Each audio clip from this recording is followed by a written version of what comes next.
नमस्कार प्रिय दर्शकों, हाजिर हूँ मैं जन्म कुंडली अध्ययन करने के लिए। एक जन्म कुंडली लेकर आप सबके सम्मुख उपस्थित हुआ हूँ। ये जन्म कुंडली एक युवती की है।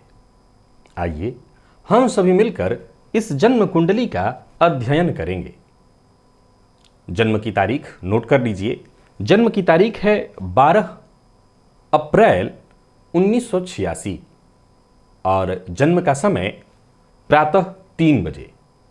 जन्म स्थान कराची है, पाकिस्तान। जन्म काल के पंचांग से आपको अवगत करा दूं, इन्होंने शनिवार के दिन जन्म लिया। अगर ज्योतिषीय वार के रूप में देखें तो वो शुक्रवार ही होगा, क्योंकि वार का जो मान है वो दिनमान से दिनमान तक होता है। इनका जन्म प्रातः के 3 बजे का है। चैत्र मास में शुक्ल पक्ष की तृतीया तिथि को कृत्तिका नक्षत्र के प्रथम चरण में राक्षसगण मेष राशि, ये अग्नि तत्व की राशि है और मंगल इस राशि के राशिश होते हैं। मकर लग्न की कुंडली आप इनकी देख रहे हैं और इनकी जो राशि है मेष, लग्नेश का जाकर के जन्म कुंडली के लाभ भाव में बैठना। लाभेश मंगल बनते हैं व्यय भाव में, व्ययेश देवगुरु बृहस्पति द्वितीय भाव में, और चूंकि लग्नेश और द्वितीय शनिदेव ही होते हैं, जाकर के लाभ भाव में अनुराधा नक्षत्र में बैठे हैं। ये बहुत अच्छी स्थिति मानी जाएगी। मंगल का जन्म कुंडली के 12वें भाव में जाकर के होना। बुध और सूर्य की युति जन्म कुंडली के तृतीय भाव में, यहां पर बुध नीच राशि में है। चलित की स्थिति को देखें तो आप चलित में बहुत सारे परिवर्तन दिखाई पड़ते हैं। क्या? तो शनिदेव फल दे रहे हैं कहां का? तो जन्म कुंडली के 10वें भाव का। तो वहीं मंगल जो कि 12वें में आपको दिख रहे हैं, फल दे रहे हैं लाभ का। चलित में और भी परिवर्तन केतु राहु के रूप में भी हुआ है। राहु और केतु क्रमशः यहाँ का न फल दे करके तृतीय और नवम का दे रहे हैं। और साथ ही साथ अगर चलित में देखें तो राहु और शुक्र भी फल दे रहे हैं तृतीय भाव का। तो कुल मिलाकर के, और बुध जो है द्वितीय का फल दे रहे, कुल मिलाकर के चलित में बहुत सारे बदलाव आपको दिखाई पड़ेंगे।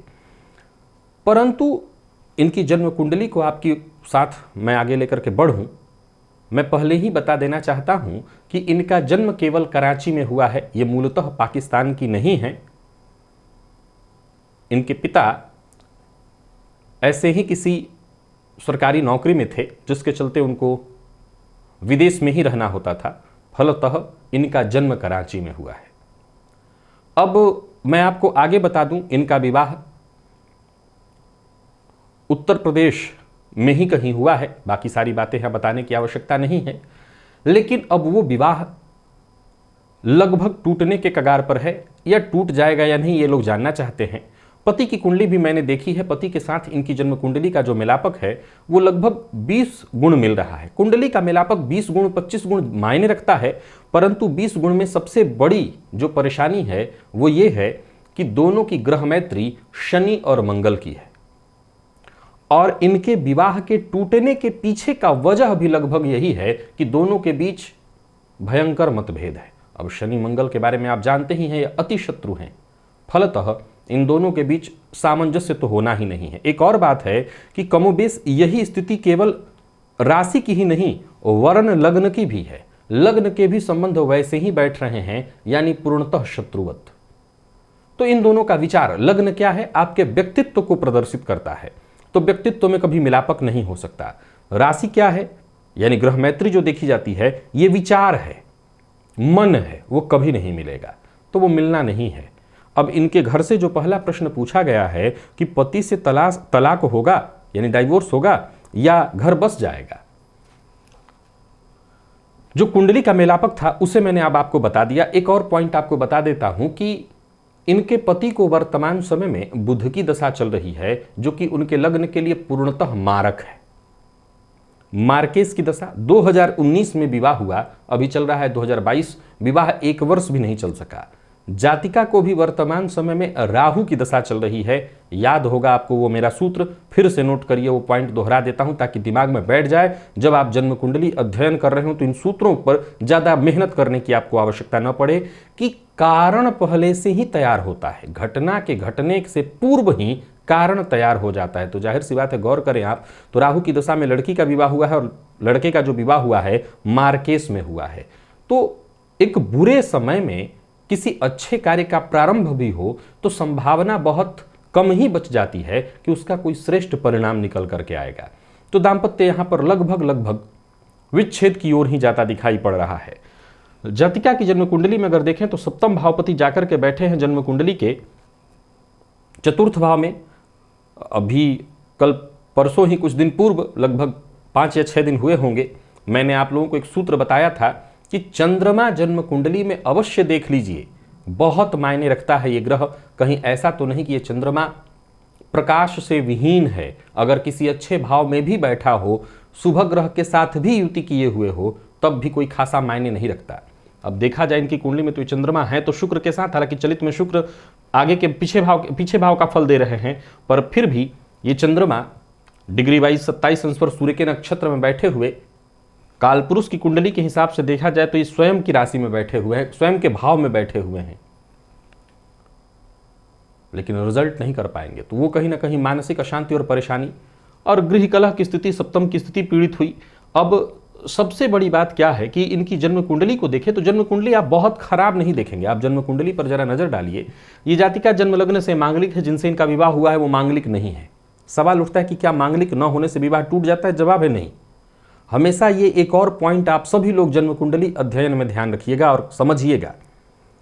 ये समझने की बात है, ज्योतिष की कुछ विधाएं तो बेहद आसानी से समझी जा सकती हैं कि मान लिया जाए कि किसी को, जैसे मैं एक उदाहरण हमेशा दिया करता हूं कि सर्दी है तो खांसी होने की संभावना बनी रहती है, सर्दी खांसी दोनों है तो बुखार की संभावना हो, बदन दर्द सर दर्द की संभावना हो। अब ये दोनों तीनों हो तो संभव है कि अगर इस पर ध्यान न दिया जाए तो और भी स्थमेटिक कुछ प्रॉब्लम होने लगे, और ध्यान न दिया जाए तो कुछ और, यानी शुरुआत अगर खराब हुआ है तो आगे भी खराबी की संभावना बनेगी। मांगलिक न होना दाम्पत्य तोड़ने का कभी कारण नहीं बनता, ये बात हमेशा ध्यान रखिएगा। शास्त्रकार क्या कहते हैं? कन्या भर्तु विनाशाय। यहां विनाश शब्द का न तो मृत्यु अर्थ है न खराबी, ये मैं दोनों के लिए कह रहा हूं, स्त्री और पुरुष। यहां पर एक मूल पॉइंट होता है कि ऊर्जा, एक की ऊर्जा दूसरा संभाल नहीं पाएगा। अब गौर करिए कि जातिका जो है वो राक्षस गण की है, लड़का मनुष्य गण का है, वो मांगलिक भी नहीं है, तो वैसे भी ये विवाह चलने योग्य नहीं है। और इस विवाह को चलाने का प्रयत्न कराया जाए तो अच्छा, इन दोनों के बीच मतभेद की बात अगर सुने तो समझ में तो यही आता है कि मतलब कोई मतलब तो है ही नहीं उसका, उस मतभेद के कोई मतलब नहीं है। तो खैर, अब यहां पर यही समझ में आता है कि जब ये विवाह सामंजस्य के साथ नहीं चल सकता तो दोनों के जीवन को खराब करने का कोई औचित्य तो बनता नहीं है। अब लड़की की कुंडली में देखिए, सप्तम भाव पर अगर आप देखें तो किसी पापक ग्रह की वैसे आपको दृष्टि नहीं दिखाई पड़ेगी। सप्तम भाव आपको नॉर्मल दिखाई पड़ेगा, एक मंगल जरूर देख रहे हैं सप्तम भाव पर जो अपनी नीच दृष्टि डाल रहे हैं, तो ये एक माइनस पॉइंट सिद्ध होता है इस कुंडली में। अब एक और पॉइंट आपको मैं दिखाऊं इस कुंडली में, तो शनिदेव लग्नेश होकर के लाभ में बैठकर के लाभ को देख रहे हैं। व्ययेश देवगुरु बृहस्पति पति के कारक है। आप गौर करें तो केतु की दृष्टि इन पर जरूर पड़ रही, बाकी वैसे किसी पापग्रह की और दृष्टि नहीं है। भाव पर मंगल की दृष्टि है। भावपति की बात करूं तो वो कहीं ना कहीं मृत अवस्था का, पक्षबल से विहीन कमजोर पड़ा हुआ है, भाव कारक पीड़ित नहीं है, तो बहुत ज्यादा विवाह खराब की स्थिति नहीं है, सामंजस्य बिठाया ही नहीं गया है। और दोनों वर और कन्या दोनों का जो विवाह किया गया है वो एकदम से नहीं। तो एक बात आपको बता दूं, कुंडली तो 20 गुण भी मिलापक हो तो ये तो बहुत अच्छा है, इसमें भी काम चल सकता है, दाम्पत्य निभा जाता है। ऐसा कोई एक घर नहीं कोई लेकर के आएगा कि जहां दाम्पत्य जीवन में मतभेद ना होता हो। और मैं हमेशा कहा करता हूं कि मतभेद वही होता है जहां मत हो, जहां मत ही नहीं होगा वहां भेद कैसे होगा। तो मत हो तो भेद भी होगा। तो यहां एक बात तय है कि बहुत कुछ ज्यादा खराबी नहीं, परंतु दोनों के बीच न सामंजस्य की स्थिति बन रही है न बनने वाली है। ऊपर से दोनों का बुरा वक्त भी अभी चल रहा है। अभी जातिका की कुंडली में अगर देखें तो 7.5 इत्यादि तो आपको नहीं दिखाई पड़ेगी क्योंकि मेष राशि है, लेकिन ये जो राहु की दशा और राहु की दशा में शुक्र, ये विवाह टूटने की ही कगार पर है और टूट ही जाना बेहतर है। क्योंकि जब मिलापक नहीं है, जैसे राक्षस और मनुष्य का विवाह, हालांकि लड़की राक्षस है, लड़का मनुष्य, विशेष करके अगर लड़का राक्षस और लड़की मनुष्य हो तो इसमें एक की मृत्यु, विशेष करके राक्षस मनुष्य का क्या मतलब होता है, ये क्यों मिलाया जाता है? क्योंकि अगर लड़की है तो वो इतना बलि नहीं पड़ेगी कि लड़के की जान चली जाए, पुरुष पति की जान चली जाए। लेकिन अगर पुरुष है, वो राक्षस गण का भी है, अगर वो देखा जाए तो इनके मंगल का कमोबेश जो काट हो रहा है, मंगल का कोई काट नहीं होता। मेरे कार्यक्रमों में आपने कभी काट शब्द नहीं सुना, लेकिन उसको अगर कहीं ना कहीं बैलेंस हो रहा है तो वो किस कारण से हो रहा है? कहीं ना कहीं कुछ बैलेंस के पीछे अगर चीज देखें तो वैसे तो इन दोनों का दाम्पत्य चला ही नहीं है, बहुत कम समय से ही दाम्पत्य खत्म हो गया। जातक की जो कुंडली है, पति की कुंडली इनकी जो है, वो कहीं ना कहीं अपने आप में शक्ति इतनी रखती है कि क्रोध या उद्वेग या वेग, उद्वेग नहीं कहेंगे, वेग शब्द कहेंगे, कि ऊर्जा का वो समाधान ढूंढ ले या संभाल ले। तो उसके कारण है कुछ दिनों तक ये विवाह चला। लेकिन अगर इस विवाह को हम आगे रखवाते हैं तो इसमें दोनों का भला नहीं है, दोनों का ही भला नहीं है। फिर लड़ते झगड़ते इसमें से किसी को कोई हानि हो जाए तो उचित नहीं है इस विवाह को रखवाना। सो अगला प्रश्न है कि डाइवोर्स के बाद क्या दूसरी शादी के चांस हैं? इस जातिका की कुंडली में अगर देखा जाए तो शत्रहंस 54 कला के साथ देवगुरु बृहस्पति द्वितीय भाव में बैठे हुए हैं, राहु के नक्षत्र में बैठे हुए हैं, और सप्तम पति मृत अवस्था में होने के बावजूद पुनः विवाह की संभावना जरूर बन जाएगी। अभी नहीं, देवगुरु बृहस्पति की दशा आने वाले दिनों में आ रही है। अभी आखिरी चरण में है राहु की दशा, राहु में सूर्य चंद्रमा मंगल बीतते बीतते लगभग 2 साल और बीत जाए। और तब एक चीज और गौर करिए कि मकर लग्न की कुंडली में देवगुरु बृहस्पति सर्वथा अकारक बनते हैं। क्यों? क्योंकि इसी लग्न में, इसी राशि में ये नीच के होते हैं, और इस लग्न में अगर देखा जाए तो ये 12वें भाव के स्वामी और तृतीय, तो इन दोनों भाव के स्वामी होने के कारण सर्वाधिक अकारक बनते हैं। और अगर ये भाव देखें तो सप्तम भाव पति का भाव, और पति के 8वें घर की चर्चा, वहां देवगुरु बृहस्पति का जाकर के बैठना भी प्रबल दाम्पत्य में मारक या दाम्पत्य स्थिति को समाप्त करने वाला ही होता है। ये कुटुंब का भाव है, और कुटुंब भाव में व्ययपति आकर के बैठे हैं तो कुटुंब को वो चलने नहीं देंगे, कुटुंब को बार बार बिखराएंगे। ये बात मैं कन्या लड़की के लिए कह रहा हूं। तो जाहिर सी बात है कि इनके विवाह के मामले में आगे भविष्य में भी बहुत सचेत रहना होगा। अब एक और पॉइंट जरा सुनिए, ये मेरे ज्योतिषी अनुभव की बात है। आप सभी लोग अगर आप ज्योतिष सीखेंगे, समझेंगे और भविष्य में कुंडली अध्ययन करेंगे तो एक चीज पाएंगे कि ये व्यवहारिक भी है। मान लिया जाए कि पहले विवाह में जब इतना मिलापक का विचार नहीं हो सका या नहीं देखा जा सका, क्या दूसरे विवाह में इतना कुंडली मिलाने का ऑप्शन उपलब्ध होता है? जवाब है ना, जवाब है ना। तो इसके चलते भी मैंने एक बार, 2 बार, कई बार कार्यक्रमों में कहा था, लोग मेरे ऊपर टीका टिप्पणी कर रहे थे कि ऐसा नहीं हो सकता, दूसरा विवाह भी चलता है। मैंने यही बात देकर के कहा था कि भाई जब पहला ही नहीं चल पाए तो दूसरा कहाँ चलने का की संभावना है, और कौन जाने कि दूसरा चलेगा भी कि नहीं चलेगा। लेकिन इस कुंडली में मिलापक की जो स्थिति मैंने देखी है, मैं तैयार नहीं हूं और ना ही कह देता हूं। हाँ, मेरे ज्योतिष के जो प्रेमी दर्शक हैं, अगर वो इन दोनों कुंडलियों को मिलाकर के इसका अध्ययन करना चाहते हैं तो आप पति की कुंडली एक बार मिला सकते हैं। डेट ऑफ बर्थ मैं बता देता हूं, 21 अगस्त 1986, और जन्म का समय दोपहर 12:42। जन्म स्थान जो है मैं करीब का बता देता हूं, एकदम से वो जगह नहीं बताऊंगा, करीब का जगह आपको बता देता हूं। जन्म स्थान आप डालिए, लगभग अक्षांश और देशांतर सेम ही आएगा। आप जन्म स्थान जो डाल रहे हैं उसको रॉबर्ट्सगंज डालिए, सेम अक्षांश देशांतर पर आपकी कुंडली बन करके तैयार हो जाएगी। है जगह कोई दूसरा आसपास का। तो अब कुल मिलाकर के देखा जाए तो डाइवोर्स के बाद विवाह के चांस हैं, लेकिन जैसा मैंने कहा 2 से 3 वर्ष के बाद ही विवाह किया जाए। अब अगला प्रश्न है इनके भविष्य को लेकर के कि ये ग्रेजुएट हैं, क्या कोई नौकरी कर पाएंगी? इनकी कुंडली में कर्मभाव का जो मालिक है वो जाकर के कुंडली के चतुर्थ में बैठा हुआ है, और अगर देखें आप तो चंद्रमा और शुक्र दोनों के दोनों अपने उस भाव में बैठे हैं जो इनका दिग्बल वाला भाव है। जातिका की कुंडली में लाभ भाव में शनिदेव का होना, जो कि लग्नेश और धनेश होकर के लाभ भाव में महाधनी योग का निर्माण कर रहे हैं, धन कारक देव गुरु बृहस्पति का द्वितीय भाव में किसी पापक ग्रह के, वैसे केतु की दृष्टि है परंतु ऐसा पीड़ित न होना तो धन के दृष्टिकोण से बहुत बढ़िया है। ये जातिका नौकरी बिल्कुल कर सकती है। अब सरकारी नौकरी की तो कोई संभावना नहीं, प्राइवेट सेक्टर में इनको नौकरी बेहद आसानी से मिल जाएगी। वैसे भी ये मकर लग्न की कुंडली है, नौकरी के दृष्टिकोण से अच्छा माना जाएगा। आगे का भविष्य कैसा रहेगा? देखिए, धन के दृष्टिकोण से इस कुंडली में कहीं कोई समस्या नहीं है, कोई दिक्कत नहीं है। मकर लग्न की कुंडली, राशि मेष, लग्नपति और राशिपति ही आपस में मित्र नहीं है। अपने कार्यक्रमों में पूर्व के दिनों में मैंने बताया था कि लग्नेश और राशिस आपस में मित्र हों, लग्नेश और राशिस तत्वतः एक हों तो इससे भी जन्म कुंडली को बल मिलता है। जब लग्नेश और राशिस आपस में मित्र न हों तो यही अपने आप में एक बहुत बड़ी कमजोरी शुरू हो जाती है कि जातक के अथवा जातिका के जीवन में खुद से ही एक संघर्ष शुरू हो जाता है। दोनों ही आपस में मित्र नहीं है तो न विचार मत, खुद ही व्यक्ति कई बार कंफ्यूज रहने लगता है, संशय में रहने लगता है। तो ये एक बहुत बड़ी परेशानी थी। लेकिन भविष्य के दृष्टिकोण से देखें तो धन की कोई वैसी समस्या दिखाई नहीं पड़ती, धन इत्यादि रहेगा। राहु की दशा पर एक बार जरूर और विचार करना चाहिए कि क्या मकर लग्न की कुंडली में राहु की दशा बहुत खराब दशा मानी जाएगी। तो अगर आप इस पॉइंट पर नजर डालें तो आप पाएंगे कि नहीं, राहु की दशा बहुत खराब तो जाएगी नहीं, पर राहु की दशा इस जातिका को एक तरह से देखा जाए तो विवाह टूट रहा हो तो खराब ही माना जाएगा। इसके पीछे एक रीजन है, आप उस रीजन को जरा समझने का प्रयास करिए। आप इनकी चंद्र कुंडली का निर्माण करिए और तब एक बार इनकी कुंडली को फिर से देखिए। आप जब चंद्र कुंडली का निर्माण करेंगे तो राहु, चंद्रमा और शुक्र आपको लग्न में ही दिखाई पड़ेंगे।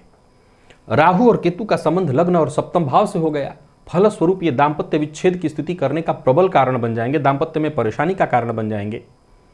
और अगर यहां से देखें तो 8वें घर में आपको शनिदेव दिखाई पड़ेंगे। शनिदेव 8वें घर में हो तो मैंने हमेशा अपने कार्यक्रमों में कहा है कि जीवन में बहुत आयु वृद्धि कर देंगे, लेकिन संघर्ष से तो जैसे पीछा नहीं छूटने वाला है, तो वो समस्या जीवन पर्यंत बनी रहेगी।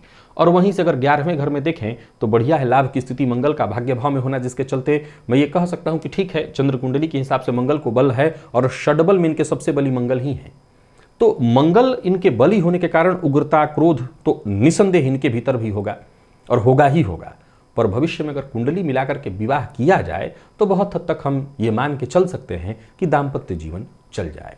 और वहीं अगर आप इनकी कुंडली को, चंद्र कुंडली को देखें तो 12वें भाव में आपको बुध सूर्य दिखाई पड़ जाएंगे, जिनका कि 12वें भाव में जाकर के बैठना भी कहीं ना कहीं थोड़ी सी परेशानी का कारण बन जाता है, दिक्कत का कारण बन जाता है। विशेष करके सूर्य 12वें भाव में जाकर के बैठकर परेशानी उत्पन्न करेंगे, कोर्ट कचहरी का चक्कर भी लगवा देते हैं, कई बार व्यर्थ का व्यय और आडंबरों में जातक को विश्वास करने के लिए बाध्य कर देते हैं। तो ये जन्म कुंडली थी, ये चंद्र कुंडली थी।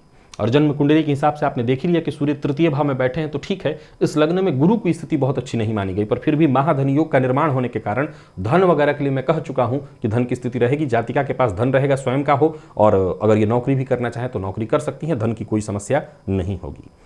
और जैसा कि मैं भविष्य देख रहा हूं, लड़की की कुंडली हो या लड़के की कुंडली हो, कहीं ना कहीं भविष्य जुड़ा तो विवाह से है ही, विवाह से भविष्य बहुत हद तक जुड़ा हुआ है। तो जब भी आगे इनके विवाह के बारे में सोचा जाए, सबसे पहला यह काम किया जाए कि बाकायदा कुंडली मिलाई जाए, प्रयास तो यही रखा जाए और तभी विवाह किया जाए। अगर घर परिवार संपन्न है, परिस्थिति हर तरह से ठीक है, तो एकदम से कुंडली मिलाकर के विवाह करना होगा, किसी भी तरह की जल्दबाजी, क्योंकि अब जो होना था, जो दुर्घटना घटनी थी, घटित हो चुकी है। अब तो बहुत सारी बातें वैसे भी नगण्य हो जाएंगी, क्योंकि जैसे जैसे 86 का बॉर्न है, जैसे जैसे समय बीतेगा हो सकता है संतान की स्थिति भी बिल्कुल धूमिल होने वाली है। उस अवस्था में अब केवल और केवल एक ही पॉइंट बचता है कि जातिका का जीवन सुखद हो, शांति से दिन कटे, शांति से जीवन बीते। अब आ जाते हैं उस पॉइंट पर जहां मैंने आप लोगों को कई बार अपने कार्यक्रमों में इस बात को दर्शाया और बताया है कि कर्क और मकर, सिंह और कुंभ, इन चारों लग्नों में, विशेषकर कर्क का तो बहुत ही ज्यादा, इसके बाद मकर की बारी आती है और फिर इसी क्रम में सिंह और कुंभ भी आते हैं। इनका बहुत सुखद दाम्पत्य नहीं होता है। इनको जो दाम्पत्य जीवन प्राप्त है, इन चारों लग्नों को, बस ऐसा ही है कि आप पूरा कर लीजिए। आपको एक टास्क मिला है, आप उसको पूरा कर लीजिए। आप एकदम से ये कल्पना नहीं कर सकते कि बहुत सुखद दाम्पत्य आपको मिलने वाला है। तो ये तो ऑलरेडी परेशानी है इस लग्न की। तो बस इतना ही है कि जातिका अपने क्रोध पर नियंत्रण रखे, वाणी पर नियंत्रण रखे, सत्य भी बोले तो ऐसा कड़वा सत्य न बोले जिससे रिश्ते बन न पाए, बिखर जाए। और बाकी रही बात, भविष्य ठीक है, धन इत्यादि है, सब कुछ है, कुंडली मिलाकर के अगर विवाह किया जाए तो वो सब कुछ भी ठीक ठाक चल जाएगा।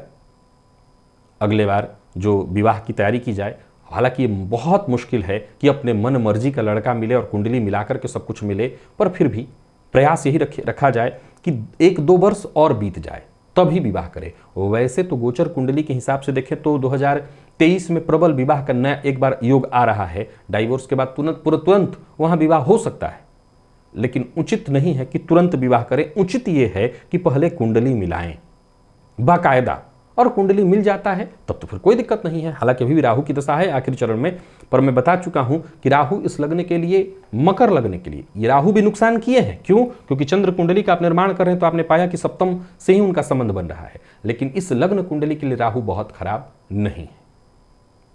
कुछ उपाय जो इनके जीवन को सुखद कर दे। देखिए, सबसे पहला उपाय तो क्या होगा कि इनको गुरु का भी व्रत कराया जाए और साथ ही साथ इनको इनकी कुंडली के लिए सूर्य का भी व्रत कराया जाए, ताकि इनके अंदर आत्मविश्वास भी आए और परिस्थितियां बहुत हद तक ठीक हो जाएं। तो 11 गुरुवार का व्रत करें और 11 ही रविवार का भी व्रत करें, नमक का उस दिन त्याग करें। सूर्य की आराधना तो सबको करनी है, इनको भी करनी होगी। गुरु के व्रत से पति कारक गुरु हैं तो वो दाम्पत्य की स्थिति को पुनः सुखद करेंगे। चंद्रमा का पीड़ित होना मन मस्तिष्क सब कुछ अशांत कर देता है, तो पूर्णिमा का भी हो सके तो व्रत करिए। और अगर ऐसा नहीं कर सकते तो कोई बात नहीं, पूर्णिमा के दिन फलाहार इत्यादि करके या सादा भोजन, सात्विक भोजन करके सायंकाल चंद्रमा को दुग्ध से अर्घ्य प्रदान करें, स्नान आदि से निवृत्त होकर के, तो उससे चंद्रमा को बल आ जाएगा। और साथ ही साथ अभी वर्तमान में राहु की दशा चल रही है, जो कि काफ़ी हद तक चिड़चिड़ापन, टेंशन, विवाद, मानसिक अशांति देने का काम करते हैं। तो इस चंद्रमा की राहु की दशा से निकलने वाली, जो उपजने वाली परेशानी है, उससे बचने के लिए गणेश जी की आराधना की जाए, गणेश जी के मंदिर में जाया जाए, उनका दर्शन किया जाए, इससे लाभ अवश्य मिलेगा। मकर लग्न की कुंडली के सर्वाधिक योग कारक ग्रह शुक्र हैं, और ये शुक्र इस कुंडली में जाकर के मंगल की राशि में मंगल के साथ तात्कालिक मित्रता नहीं रखते हुए शत्रुता वाले भाव में, शत्रुता वाली स्थिति में बैठे हैं, परंतु दिग्बल वाले भाव में बैठे हैं। सो गाय को हरा चारा, कबूतरों को दाना अगर दिया जाए शुक्रवार के दिन, तो उससे भी शुक्र को बल मिलेगा और दाम्पत्य जीवन में भी फायदा इससे मिलेगा। तो ये बस छोटे छोटे उपाय किए जाएं। और पुनः एक बार इस बात को दोहरा दूं कि मैंने इस कुंडली का मिलापक बाकायदा करके देख लिया है, ये विवाह योग्य नहीं है और इस विवाह को नहीं चलाया जा सकता। सो भविष्य में जब भी विवाह हो आगे, बाकायदा कुंडली मिलाया जाए और तब विवाह किया जाए। मेरे वो सभी दर्शक जिनको, आप सभी को वैसे तो मैंने इनके पति का भी डेट ऑफ बर्थ आपको बता दिया है, आप लोग जन्म कुंडली बना करके, मिला करके, और एक सीखने के लिए, समझने के लिए देखिए कि वो कौन कौन सी कमी इस कुंडली में रह गई है जिसके चलते दाम्पत्य खराब है। इस लड़की की कुंडली में इतना भी हम दाम्पत्य, इससे भी खराब कुंडलियों में दाम्पत्य चलते देखा गया है, लेकिन कुछ व्यवहारिक कमी भी हो सकती है, कुछ वर्तमान की कमी, ग्रह स्थितियों की। ये दोनों पक्षों को अगर मिला दिया जाए और कुंडली मिलापक की, तब फिर कमी वहां पर लागू हो जाएगी। जातिका का मांगलिक न होना, ग्रह मैत्र इत्यादि, फिर इस विवाह को उसने नहीं चलने दिया। तो आप अपने मत, अपने विचार कमेंट में अवश्य लिखिए। आज के लिए बस इतना ही, इजाजत दीजिए, पुनः मुलाकात होगी। तब तक के लिए नमस्कार।